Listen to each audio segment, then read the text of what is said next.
Hi everyone, welcome back to Channel 41, and you join us today in the eye of the storm. And Yeah, actually, I'll say that it's nearly finished. Yeah, nearly finished, but typical British summer. Yeah. Really.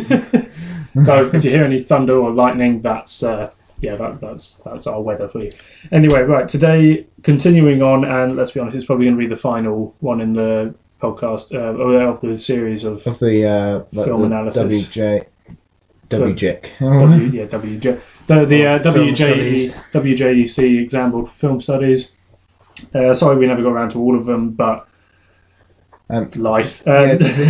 Also just the sheer fact that different schools do different foreign films and things like that. Yeah, we were limited on what we were actually allowed to do, as it turns out. But the other two films, like Forrest Gump and the one we're doing today, which is Fight Club, they're quite commonly chosen by schools and the exam board and all that. So this should be it's more likely to be relevant to you as viewers, listeners. If this is your first time visiting our channel, then basically how we do it is we discuss scenes that maybe you hadn't thought about before, or that we think you could write a lot about in the exam, or just genuine scenes that techniques within scenes that you may not have pointed out for yourself, and just to help you with the course and the exam at the end of it. Right, let's get straight into this. So, Fight Club. First scene that I would like to talk about is near the start of the film. It's the it's the point where Jack / the narrator / the unnamed character. Yeah. He goes to the support clinic. It's called testicular cancer. Yeah, for testicular cancer. It's either called Remaining Together Men or Men Remaining Together or Remaining Men Together. I can't remember which way it is. One of the three. Yeah, it's one of the three. Now, this is a film, arguably with loads of different angles and perspectives and themes and whatnot, but one of the main ones that can't really be ignored is the fact that it explores masculinity and to a ridiculous amount sometimes. And what it means to be a man. The characters at this support clinic, they are there because they feel that they have lost what it means to be a man. They've been, what was the word we used? Emasculated? Yeah, emasculation. Yeah, that was it, emasculation and all that. Anyway, the scene is filmed with what appears to be a colour palette of like a murky dark green. Dark colours, green, brownish dark colours. And that sort of mimics the world that these men believe they live in, this sort of cruel, unfair world that's taken their masculinity from them and left them in a crisis where they don't know what it means to be a man anymore. Yeah. It's like the colours are clear, like Bob is wearing a dark hoodie with like a grey shirt, and again Jack is wearing like a white suit shirt, and quite dull colours really. Like nothing that stands out. I'm right in saying that on top of that white jacket he's got some sort of black coat sort of thing. Yeah. Or an overcoat of some sort. But either way it's dark, boring. Yeah, it's all dark colours. But on the topic of Jack, casted Edward Norton. Yeah. It cannot be ignored that he is somewhat well renowned for his beautiful monotone. The narration voiceover is quite it's quite stable throughout the entire film, really. So it doesn't, like, even when actions are happening or something he needs to do within a certain amount of time's going on, it stays around the same pitch and the same tone. And it's quite that I find blends in brilliantly with this scene in terms of making everything seem very dull. Yeah, dull, dark, horrible, cruel. Yeah. The monotone, it adds to that. It blends in nicely with this atmosphere. Yeah. So there's that. What else have we got? Oh yeah, the cinematography. It's circling at one point. It's much more prominent than you think, actually. Yeah, it sort of circles around. I think we call it an orbital shot. It circles around Jack and Bob hugging, and then it goes to another couple of men that are hugging away, and it's indicating that men, masculinity, the crisis of masculinity, this sort of theme is central to the film. Hence, it's being orbited around. Yeah, it's like it orbited like almost covering like obviously orbital. It's almost like the whole globe. Like it's happening everywhere. It shows you like the scale, like in shots. In the cinematography is effective because it shows like different shots of like the number of people that are actually in this clinic is quite a lot. And it gives you that sense of scale with the cinematography. Now, I think that because you could mention, he goes to plenty of clinics. He goes to one for what was it, like blood poisoning one. I think he goes to a tuberculosis one. He goes to, why is this one significant? Well, this is the only one where everyone there is a man until Marla arrives. And it's the first one we were introduced to. Yeah. So it's the theme that kicks everything off. Yeah, and it's in terms of themes, it is the most prominent one. Like the others don't really. Like we only get glimpses of the others. Yeah, apart from maybe the one in the church where he's going through his guided meditation. And also just the sheer fact that this one like actually conveys a message, like masculinity and all that, and like whereas like tuberculosis wouldn't really. None of that's really there. Yeah. We did notice something as we were just watching through it now. Yeah. The support group for the men with testicular cancer. It is. Do you want to say where it was? It was set at a basketball court. Yeah. Which again is one of the common themes in of masculinity. Being a sportsman. Yeah, thought by physically fit. Yeah, like physically fit, really into sports and things, and again with the colour palette, it's like a basketball court. Like the floor is meant to be all bright. There's all coloured lines around and like coloured basketball net. But it's just so environment, and this isn't. Yeah. The only thing that I saw that pointed out in the scene was the American flag. Yeah, that's a recurring motif in this film, isn't it? Yeah, it's there quite a lot. Like if you're going to mention the American flag, mention it as a motif. Yeah, a motif. MOTIF. And actually, briefly, while we're on the topics of motifs, I find religion to be a very important one. You've got comes up quite a bit. You've got particularly for instance obviously one of his support groups is held in a church. The point where he cries, there's the sort of choir group singing going on, music, sound, and there's also the point where he meets Tyler for the first time, which we'll get onto now. Do you want to take it away? Because there's famous quote, calm as Hindu cows. Yes, which again is like it's another religious icon idea, which it's not the last. There's a couple left in the film, but they're not as prominent as say that one. But the next scene we're going to be talking about is the introduction to Tyler on the plane. Which is an extremely effective. It's an extremely effective scene, which not a lot of people that I've heard of pick up on and write about. There is a lot of significance in this scene, which it shows the way Tyler speaks. It's like quite factual, quite interesting. Deep and interesting. Like Jack, like giving you maybe a little hint of like the twist later on. And the cinematography is especially effective. How when we see Jack wake up, it then pans from the side, tracks around, and then we see Tyler, and it's almost like he's emerged from him. Yeah, it's sort of like Tyler has sort of morphed out of Jack. Yeah. So that's, I was going to say early hints. It's literally the first time we've met Tyler, other than the little blips of him flashing up for like a fraction of a second. It's the first time that we've met them, and it's the first hint that they are the same person. Yeah. Spoiler alert. Didn't do that again. It's fine. But the representation of Tyler, like what he's wearing, completely the opposite of Jack.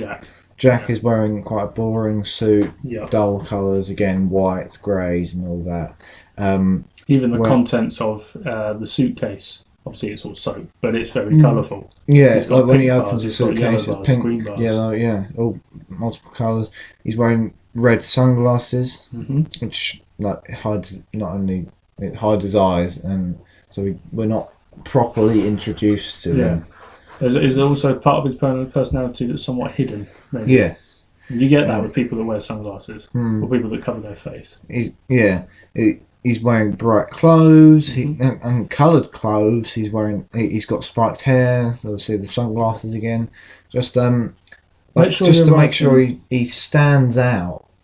From Jack, and just like gives you that hint that it's what Jack aspires to be. Yeah, exactly. That is the key part. Make sure you write down Jack likes Tyler. He likes this person that he's only just met, and I'm pretty sure we didn't time it, but it was like literally within the first few lines of meeting. Yeah, he says He calls him his he friend. calls him the most interesting single-serving friend I've ever met. Yeah. Which, in terms of other people he's talked to, it's not really that hard to achieve, really, because he hasn't got Many any friends at all, really. No. But like Borderline Bob, maybe at borderline this point. Bob, maybe, yes. At this point, he But- certainly becomes more yeah. friendly with him later on. And Marla's just like an acquaintance because he like does the deal with her in terms of like the Yeah. setting which ones you can go to and all that. But yeah, it's quite weird how he immediately calls Jack his friend, where it's Because he They just aspires to be like Tyler so much yeah. that he just wants to be friends with him from the start.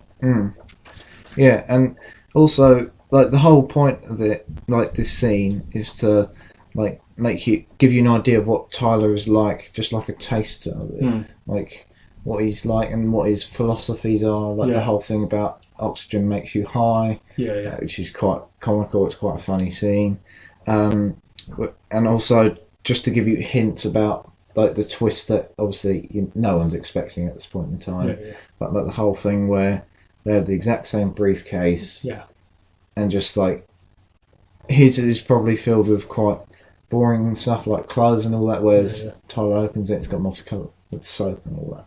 Which, yeah, it's a good scene to write about in terms of iconography, like of Tyler, like and cinematography. There's no sound in the scene because it's just a pure discussion, which is effective. Again, if there was music, it wouldn't work. No, I don't it's think not at a all, dramatic really. scene, really. No. Yeah. Right, yeah, that's that scene done. What was next? Was right. it the car driving? The bit? next scene is the car scene, which is I think just over halfway through the film. Yeah, It's People just say after it's- the introduction of Project Mayhem, yeah. and And he's it's all, why wasn't I told about Project Mayhem? it's literally the scene right after Jack has beaten up Angel Face. Yeah, Like it's just after that, it? and yes, it is. yeah. As he goes get into a hospital, they go upstairs and they get in the car. Oh, yeah. And it's just it's quite like in terms of cinematography, it's quite effective. Like in terms of like close shots of each of the characters, still shots once again. Even the characters in the back that are unnamed, but we still see still shots of them when they talk and things like that. And some of the philosophies like that Tyler says is very interesting. Actually, he goes, forget about what you think, especially about you and me. Oh, yeah. Just like how before it was friendship, when it was Fight Club, they're all getting along. Yeah. Now it's just getting the job done. Almost. Yeah. And It's he like- actually says something along the lines of, what is it? We are not special. yeah. What was it? We are not special. I can't remember. It's like is it the one where is it the bit with the camera shaking? No, it's what Tyler was saying right before he says, We're not special. forget what you know, especially about you and me. Right. Okay. Oh yeah, that was it. This does not belong to us, because Jack was on about saying, why wasn't I told? We started Fight Club together, this, that, and This the other, doesn't and he's belong like, to us. It belongs to a collective. Yeah, I remember. that was it. Yeah. So again, that's just saying that the themes of this film, they're on a global scale. What else was there? Right. There's the whole point where he goes, "Look at you, you're pathetic." Oh yeah, And just the sheer fact that Tyler is in complete control, just like he's so much so that when so he much so tells he's Jack, ordering Jack around, it doesn't take that yeah, much convincing to tell him to let go of the steering yeah, wheel. to let the others do it. He's like, all right, fine, I'll let the car crash. And just also the fact that he goes, just let go. Yeah, Like that whole point of like letting go, going with the motions, like the Slide. penguin. Yeah, the penguin saying slide. It relates to that, which also gives you a hint again that they're the same character. yeah, Like that they're the same person, because it's like they are. They both know the same things. yeah. Okay, That's yeah. kind of links in. Well, it's Jack's desires to just go with it is exactly what Tyler is telling him to do, Yeah. sort of thing. And also the scene. Well, The scene also includes like the performance by Brad Pitt is very good, and also the fact that when Brad Pitt puts his seatbelt on, yeah, Everyone else does. in tandem does it immediately, and it's very effective in that man to show his domination of the scene and like the characters and all that. And when the car crash actually happens, it films like how the fights were filmed, still shots, no shaky cam, which would have been a mistake. I think if they'd done all shaky cams, it would have been a bit cliche.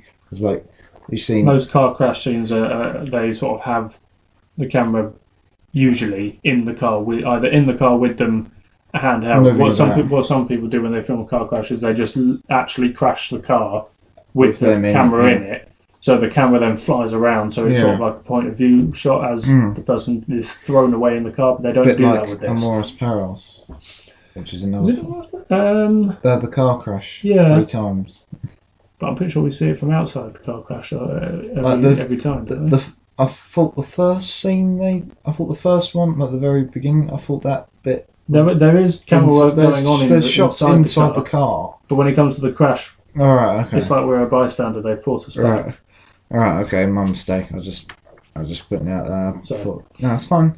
But yeah, the whole fact that Tyler and Jack are completely separated. Yeah. Like, Tyler is shutting out Jack, silencing him almost, and making sure he's irrelevant and not part of anything, really. Yeah. He's not part of Project Mayhem.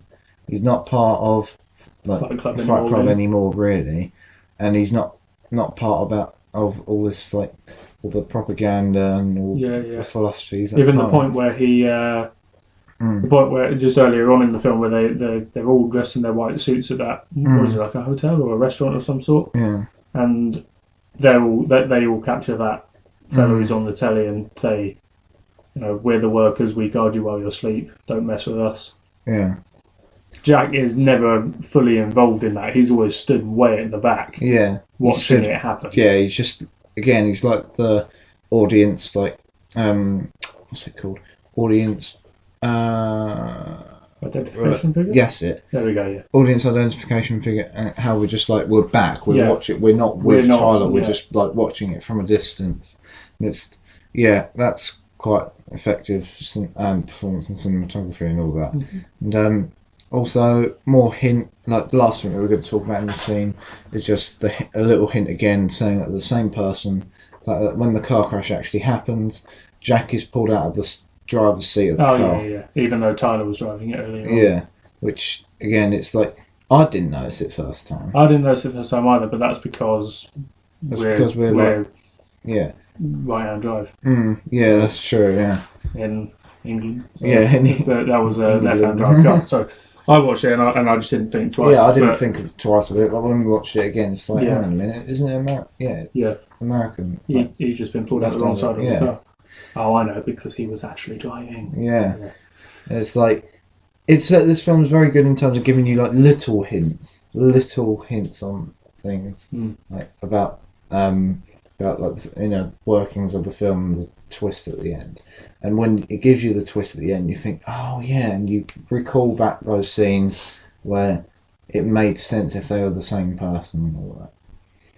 Right, okay, now we're moving on to our final scene that we're going to talk about, which is the final scene. Yeah, it's titled, apparently, it's certainly titled on the DVD extras. This is interesting.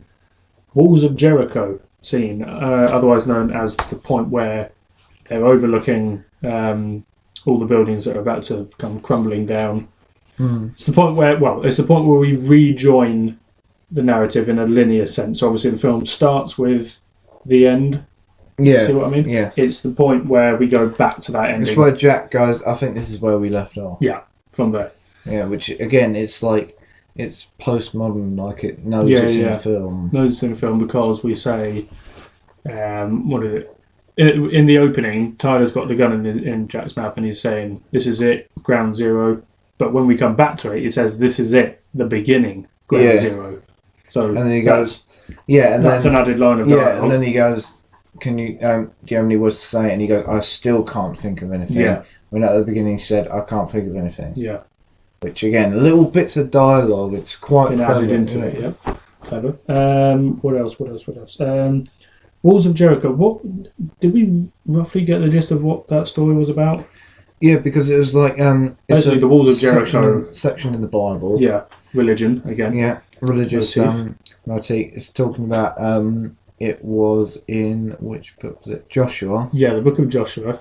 And it was where God spoke to Joshua, gave him a plan on how to break down society almost. Right, okay. Break down These walls. break down walls around the city, wasn't it? Yeah, I'll be honest. Theology is my strong suit, and I haven't properly heard of this story in enough detail. So, forgive me, Christians, if I'm getting this wrong. Yeah, But it's essentially the ending scene in Fight Club is a homage for the story of the Walls of Jericho falling down. All the buildings in Fight Club crashing down after the explosions. Yep. Whereas in the Walls of Jericho story, the soldiers of Joshua, they blow the horns for 6 days, and then on the 7th day they blow the horns and shout at the same time, and the walls crumble down. Right, okay.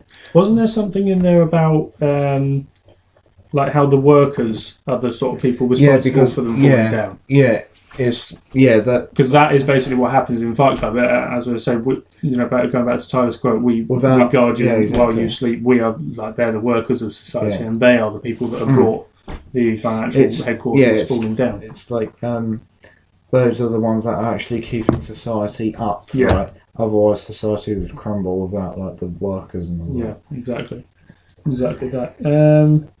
I have very little else written about that scene, but all in all, it's of course, there's the very ending. There's the idea that obviously Tyler isn't dead. The whole scene with Tyler being gotten rid of is quite unique in the sense that it's because I remember when Jack is finally taking control, and it's taking him the whole film for him to realise, the gun's in my hand. Yeah. Oh, yeah. No, I'm not pointing the gun at my head, our head, and things like that. Yeah. And a great part, cinematically speaking, there is where he realises the gun is in his hand, and the music in that scene is sort of building up-ish in a sort of way. Building up and then as soon as Tyler goes, good for you, it doesn't make a difference. It cuts. It cuts. Say, nothing. But then when he puts the gun to his head, it kicks off again. Yeah. And he goes, our head, and then it kicks even louder. And then when he pulls the trigger, it goes silent not silent, the music is quieter for a bit. And when Tyler drops down after saying, what's that smell? Yeah. He drops down, music gone. Yeah, music gone. Which is like a getting rid of the villain in terms of... And obviously when all of his henchmen, I'm going to go with, they arrive and he tells them to leave in the lift. They say, I can't believe he's still alive. Obviously that's a hint. Tyler is still alive. We know this because at the end of the film there's a piece of inserted footage which is reminiscent of what Tyler was doing as his job as a film projectionist, earlier in the film. So that's sort of hinting that this could be, I guess, an eternal fight. Yeah, it could be like this. Obviously, the idea will always be there, but it's almost like Tyler will keep coming back, and Jack will have to keep keeping him under control. Yeah, and I think that's a good way to actually end the film because it keeps you guessing. He might come back. He could come back, and they could just re-establish Project Mayhem properly. And my dad went to see this film in the cinema when it was released, and he said that it felt like, well, not literally, but he said that it was almost as if it was implying. Obviously, the film was trying to say, well, Tyler's up in the projection room behind you where you're watching this film. Right. Yeah, so he was trying to say. So my dad took that as a message to say the sort of themes that this film is going on about is a real world thing. Tyler is a metaphor for every man's how do I put this, consciousness in the real world. In the real world. How do we know this? Well, because he just inserted footage into the film while I was watching Fight Club. He's breaking the fourth wall. Yeah, exactly. Yeah. Exactly that. Mm. Well, that's... that seems to wrap up our Fight Club discussion / podcast. And in turn, that is the end of all of the film analysis podcasts that we'll be doing for the WJEC exam board. Yeah. Sorry if we didn't get round to you in the end. Yeah, well, if we didn't get around to certain films, then we apologise. But to be fair, we've done like the films that we've enjoyed the most, really, Yeah. throughout Yeah. the course of this year. Fight Club, we've done Forrest Gump, we've done City of God. City of God. Right. That's a great one. Yeah, you should definitely, like, if you haven't already, you can check those out on our channel if you'd like. And we're now starting to do more like current films, like going Do you through want to them. do Apocalypse? Yes. I would love to do one on X-Men Yeah, Apocalypse. we can do it. Right. Okay. The next one will be X-Men Apocalypse, which I can't wait for. So I love that film. And maybe The Secret Life of Pets. Oh God. We'll see. We'll see. We'll see. All right, Maybe. okay. But anyway, that's it from us. I'm Harry. This is Charlie. Brilliant. We'll see Bye-bye. you later.